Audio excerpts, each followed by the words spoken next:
ये दिसंबर मंथ की current affair का पार्ट 5 होगा और आज हम देखेंगे कि कौन कौन सी करंट अफेयर हमारे एग्जाम के पॉइंट ऑफ व्यू से इम्पोर्टेंट है। तो पहली करंट अफेयर है कि गुड़गांव के अंदर वर्ल्ड का फर्स्ट पोर्टेबल हॉस्पिटल का इनॉग्रेशन हुआ। पोर्टेबल हॉस्पिटल का क्या मतलब होता है? देखिए, पोर्टेबल हॉस्पिटल का मतलब ये होता है कि आप इसको फिर से, जैसा अपना तंबू होते हैं, तो तंबू में के अंदर क्या करते हैं कि आप उसको अपनी जरूरत के हिसाब से लगा लेते हो और फिर जब वहां पर नीड खत्म हो जाती है तो उसको आप वहां से हटा लेते हो। तो परमानेंट स्ट्रक्चर नहीं होता है कोई ये, जैसा आपने कोई बहुत बड़ी बिल्डिंग बना दी फिर उसको आपको तोड़ना ही पड़ेगा, तो ऐसा नहीं हो सकता कि आप उसकी दीवारों को उठा उठा के ले जा सकते हो। पोर्टेबल हॉस्पिटल का मतलब यही होता है कि आप जो है अपनी नीड के हिसाब एक जगह से दूसरी जगह ले जा सकते हो। तो ये जो वर्ल्ड का फर्स्ट पोर्टेबल हॉस्पिटल है, आपको इसका नाम याद रखने की जरूरत है, आरोग्य मैत्री 8 क्यूब। तो ये आपसे पूछा जा सकता है कि आरोग्य मैत्री 8 क्यूब ये कहाँ पर बनाया गया था? तो आपको याद रखना है कि ये हरियाणा के अंदर जो उसका शहर है गुरुगांव, वहां पर बनाया गया था। गुरुग्राम या गुड़गांवा, इसको दोनों नाम से जाना जाता है। अब बात करते हैं कि वर्ल्ड सॉइल डे। देखिए, वर्ल्ड सॉइल डे जो मतलब डे जो पूछे ही जाते हैं, अगर आप चाहे इंटरनेशनल हो या फिर नेशनल हो तो ये पूछे ही जाते हैं। तो आपको मतलब पता नहीं कौन सा पूछ ले, लेकिन आपको जो इम्पोर्टेंट है उनके नाम याद रखने की जरूरत है। देखिए, वर्ल्ड सॉइल डे ये कब बनाया जाता है? देखिए, ये हर 5 दिसंबर को सेलिब्रेट किया जाता है। मतलब ये एक जागरूकता अभियान होते हैं, जो हम जितने भी डे सेलिब्रेट करते हैं उनका मतलब यही होता है कि लोगों को अवेयर होनी चाहिए कि हम उनको क्यों सेलिब्रेट कर रहे हैं। इस बार की जो थीम थी soil and water a resource of life, ये इसकी थीम थी। तो थीम और किस दिन को ये सेलिब्रेट किया जाता है, कौन सी डेट को सेलिब्रेट किया जाता है, इस टाइप के क्वेश्चन काफी इंपॉर्टेंट होते हैं। दूसरा क्वेश्चन है यूपी स्पेसिफिक है, ये रामगढ़ ताल लेक। देखिए, पहला तो यही क्वेश्चन है कि रामगढ़ ताल लेक कहाँ पर है? देखिए, ये गोरखपुर के अंदर लोकेट करती है। क्यों? देखिए, मतलब न्यूज में क्यों थी? यहाँ पर एक क्रूइज मतलब एक शिप बनाया गया 5 स्टार का, तो उसका काम यही होगा कि इस लेक के अंदर जो लोग बड़े बड़े लग्जरी जो क्रूज होते हैं उनमें नहीं जा सकते, तो वो उनका अपना गोरखपुर में ही जाकर, ये पूरा टाइप का एक 5 स्टार होटल है, ठीक है, एक जगह से दूसरी जगह मूव करेगा इस लेक के अंदर। तो आपको ये याद रखना है कि ये जो रामगढ़ ताल है, ताल का मतलब लेक होता है, ये रामगढ़ लेक कहाँ पर लोकेट है? ये गोरखपुर के अंदर लोकेट है। नेक्स्ट देखिए, इजिप्ट के फिर से जो प्रेसिडेंट बने हैं अब्दुल फताह अल सीसी, इनका नाम आपको याद रखना चाहिए क्योंकि ये काफी न्यूज में काफी सालों से, इस बार भी बहुत ज्यादा न्यूज में रही है।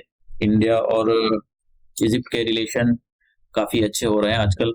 तो अब्दुल फताह अल सीसी, आपसे पूछा जाए कि जो इजिप्ट है, इजिप्ट के नए प्रेसिडेंट कौन बने, तो आपको इनका नाम पता होना चाहिए। इस टाइप के सिंपल क्वेश्चन पूछे जा सकते हैं। और बाकी आपको ये क्या लिखा हुआ है नीचे, ये सब कुछ करने की जरूरत नहीं, बस आपको ये इसका पता होना चाहिए। देखिए, इजिप्ट के बारे में देख लेते हैं। इजिप्ट जो है एक ट्रांस कॉन्टिनेंटल कंट्री है। देखिए, ट्रांस कॉन्टिनेंटल कंट्री किन कंट्री को बोला जाता है? ट्रांस कॉन्टिनेंटल कंट्री उन कंट्री को बोला जाता है जो एक से ज्यादा कॉन्टिनेंट में आती हो। जैसे कि रशिया बहुत बड़ी कंट्री है, तो एक से ज्यादा कॉन्टिनेंट में आती है। यूरेशिया, एशिया और यूरोप के अंदर आती है। ऐसी हमारे पास इजिप्ट है। तो हम कुछ ट्रांस कॉन्टिनेंटल कंट्रियों के देख लेते हैं, मैप देख लेते हैं, क्योंकि क्वेश्चन पूछा जा सकता है कि इनमें से कौन सी ट्रांस कॉन्टिनेंटल कंट्री है या नहीं है। तो ऐसे क्वेश्चन पूछे गए, मतलब पूछा नहीं जाएगा, पूछे गए हैं। तो सबसे पहले हम देख लेते हैं रशिया। देखिए, रशिया एक ट्रांस कॉन्टिनेंटल कंट्री है। ये जो पोर्शन है यहाँ पर यूराल है, और ये जो पोर्शन है ये आपका यूरोप के अंदर आता है, और ये जो पोर्शन है ये एशिया के अंदर आता है। तो ये ट्रांस कॉन्टिनेंटल कंट्री है। ऐसे ही कजाकिस्तान भी एक ट्रांस कॉन्टिनेंटल कंट्री है। आपको इनके मैप को याद रखने की जरूरत है। देखिए, एक तो आपको यही याद रखने की जरूरत है कि ये जो कैस्पियन सी है, कैस्पियन सी का बॉर्डर किन किन कंट्रियों के साथ लगता है। तो आपको याद होना चाहिए कि कजाकिस्तान भी बॉर्डर शेयर करता है कैस्पियन सी के साथ, ये और इधर तुर्कमेनिस्तान। तो 2 कंट्रियां ये हो गई हमारे पास। सेंट्रल एशियन कंट्री है। उज्बेकिस्तान बॉर्डर शेयर नहीं करता, तो आपको पता होना चाहिए। नेक्स्ट देखिए, नेक्स्ट जो है तुर्की है। तुर्की भी एक ट्रांस कॉन्टिनेंटल कंट्री है। तुर्की का ये जो पोर्शन है, ये वाला पोर्शन है, ये यूरोप के अंदर आता है, और ये जो पोर्शन है, ये पोर्शन आता है एशिया के अंदर। तो अब यहाँ पर कुछ चीज़ों के बारे में जान लेना चाहिए मैप के पॉइंट ऑफ व्यू से, ये काफ़ी इंपॉर्टेंट है। ब्लैक सी के साथ बॉर्डर शेयर करता है तुर्की, और यहाँ पर एक स्टेट है बोस्फोरस स्टेट, ये स्टेट ये, तो ये क्या काम करता है, एक ये ब्लैक सी है, ब्लैक सी को इसको इस्तांबुल स्टेट भी बोला जाता है। और ये सी ऑफ मरमरा, देखिए ये जो है ना, ये सी ऑफ मरमरा है और ये ब्लैक सी है। तो सी ऑफ मरमरा और ब्लैक सी के बीच में जो स्टेट है, स्टेट का मतलब एक छोटी नैरो वाटर बॉडी होती है जो दो बड़ी बड़ी वाटर बॉडी को जोड़ती है, तो इसको इस्तांबुल स्टेट भी बोला जाता है या फिर बोस्फोरस स्टेट भी बोला जाता है, क्योंकि ये इस्तांबुल शहर पर लोकेट है, इसलिए इसको इस्तांबुल स्टेट भी बोला जाता है। तो आपको पता होना चाहिए कि कौन कौन सी ट्रांस कॉन्टिनेंटल कंट्री हैं। अब नेक्स्ट इजिप्ट के बारे में देख लेते हैं थोड़ा। देखिए इजिप्ट का ये जो पोर्शन है, ये सिनाई पेनिनसुला, ये वाला पोर्शन, ये एशिया के अंदर आता है, और ये जो पोर्शन है ये अफ्रीका के अंदर आता है। तो ये भी एक ट्रांस कॉन्टिनेंटल कंट्री है। और यहाँ से देखिए ये जो है, ये पूरा रेड सी हो गया। अभी हम रेड सी के बारे में देखेंगे क्योंकि रेड सी बहुत ज्यादा न्यूज में था। ये रेड सी है, और रेड सी की ये जो ब्रांच है, ये गल्फ ऑफ अकाबा, ये जो है गल्फ ऑफ अकाबा है, और ये गल्फ ऑफ स्वेज है। तो यहाँ से स्वेज कैनाल जाती है और यहाँ पर ये मेडिटेरियन सी में मिल जाती है। तो यहाँ पर ऑयल जाता है, इंडिया का भी काफी ट्रेड होता है, मतलब पूरे वर्ल्ड का ट्रेड होता है इस स्वेज कैनाल से। तो अभी यहाँ पर स्वेज क्राइसिस आ गए थे, इसलिए ये इंपॉर्टेंट है। एक और बात याद रखने की जरूरत है, जो नाइल रिवर है, ये नाइल रिवर है, तो नाइल रिवर इजिप्ट से जाती है, और यहाँ पर इसकी जो कैपिटल है इजिप्ट की, वो नाइल रिवर पर लोकेट करती है, कैरो इसकी कैपिटल है। अब हम नेक्स्ट मूव करते हैं। देखिए मैप के पॉइंट ऑफ व्यू से काफी इंपॉर्टेंट है ये। आप यहाँ भी देख सकते हो कि ये जो स्वेज कैनाल है, और ये मेडिटेरियन और रेड सी को कनेक्ट करने का काम करती है, ये गल्फ ऑफ अकाबा है ये। अब हम थोड़े से जो रेड सी के बारे में देखते हैं, क्योंकि ये जो रीजन है ना, जो रीजन है ये बहुत ज्यादा इंपॉर्टेंट है। इसमें से हो सकता है इस साल कुछ ना कुछ पूछा जाए, क्योंकि काफी न्यूज में था। तो हम इस रीजन के मैप के बारे में देखेंगे। तो आप यहाँ पर और अच्छे से मैप को देख सकते हो। हम बात करते हैं रेड सी की। देखिए रेड सी के बारे में हम जरा देख लेते हैं। देखिए रेड सी जो है, अगर आप एक ब्रॉड पिक्चर देखो तो रेड सी है ये पूरा रेड सी है ये। तो रेड सी जो रेड सी है वो एक्चुअली एक एक्सटेंशन है इंडियन ओशन का, मतलब ये इंडियन ओशन का ही पार्ट है। ये रेड सी जो है इंडियन ओशन का ही पार्ट है। और यहाँ पर एक छोटी सी वाटर बॉडी है जो रेड सी और गल्फ ऑफ एडन को जोड़ती है। ये जो है गल्फ ऑफ एडन है, सोमालिया के बीच में और यमन के बीच में गल्फ ऑफ एडन आता है, ये बहुत जरूरी है। और इधर जिबूती भी है, ये यहाँ पर छोटा सा एक कंट्री है जिबूती। तो अभी हम इसके मैप के बारे में देखेंगे, इसके बारे में देखेंगे कि ये कौन कौन किन किन कंट्रियों के साथ बॉर्डर शेयर करता है रेड सी। तो अगर रेड सी की बात करें, देखिए रेड सी एक तो ये सऊदी अरेबिया हो गया, तो सऊदी अरेबिया के साथ बॉर्डर शेयर करता है। और इधर अफ्रीका के साथ देखिए ये सूडान है, और ये इजिप्ट हो गया ये पोर्शन। और यहाँ पर ये इट्रिया एक कंट्री है अफ्रीका की, ये यहाँ तक बॉर्डर शेयर करता है। और ये जो पोर्शन है ये जिबूती का है, ये वाला पोर्शन, तो ये भी शेयर किया जाता है। और इधर यमन, तो ये जो है इन कंट्रियों के साथ 6 कंट्रियां हैं जिनके साथ ये बॉर्डर शेयर करता है। मैं आपको यहाँ पर नोट्स मैंने दिया हुआ है कि ये किन रेड सी 6 कंट्रियों के साथ में बॉर्डर शेयर करता है। 6 कंट्रियां एशिया और अफ्रीका की हैं।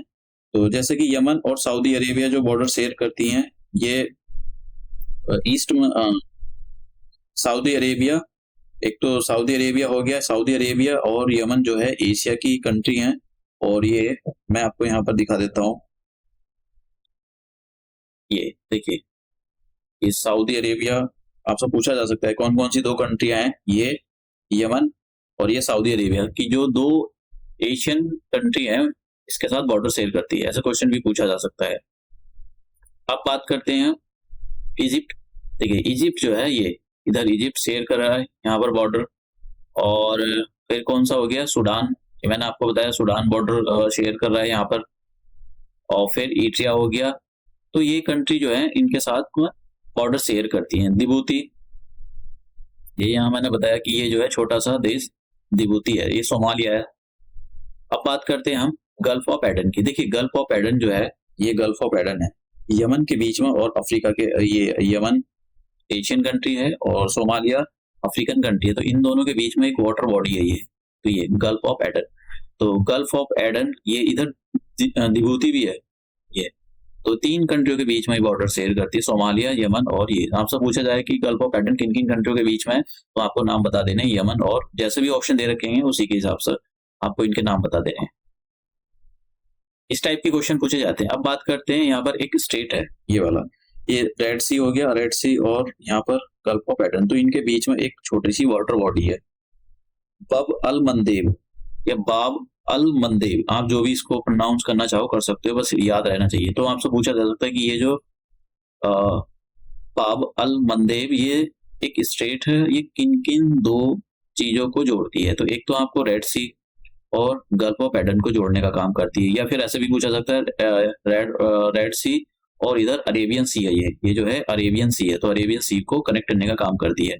एक और आपसे पूछा जा सकता है कि ये जो है किन 2 कंट्रियों के बीच में लाई करती है, तो इधर है जिबूती और इधर है यमन, तो इन 2 कंट्रियों के बीच में जो है ये लाई करती है। आपको इनके बारे में पता होना चाहिए, मैंने यहाँ पर नोट्स में दे रखा है। देखिए इनसे क्वेश्चन मतलब ज्योग्राफी के क्वेश्चन ऐसे नहीं है आप पूरी ज्योग्राफी पढ़ के जाओ।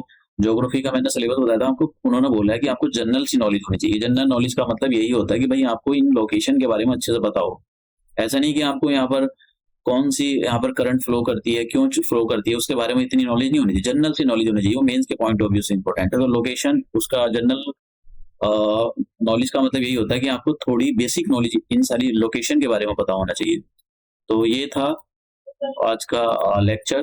जो देखिए मैं यहाँ पर करंट के साथ में ये भी जो होता है इनको भी कवर करा देता हूँ, क्योंकि क्वेश्चन ऐसे नहीं होते कि आपने कोई न्यूज पढ़ ली और बस, लेकिन आपको उस न्यूज के सारे एस्पेक्ट को कवर करना होता है, तभी आप अच्छे से तैयारी कर पा रहे हो, अदरवाइज तो फिर कोई मतलब नहीं बनता है। अब वो यहीं अब जरूरी नहीं कि वो यही पूछे कि प्रेसिडेंट कौन बना है इजिप्ट का, और इजिप्ट वही क्वेश्चन पूछ सकता है, उसकी कैपिटल से रिलेटेड क्वेश्चन पूछ सकता है, ट्रांसकॉन्टिनेंटल से रिलेटेड क्वेश्चन पूछ सकता है, तो ऐसे क्वेश्चन बन जाते हैं।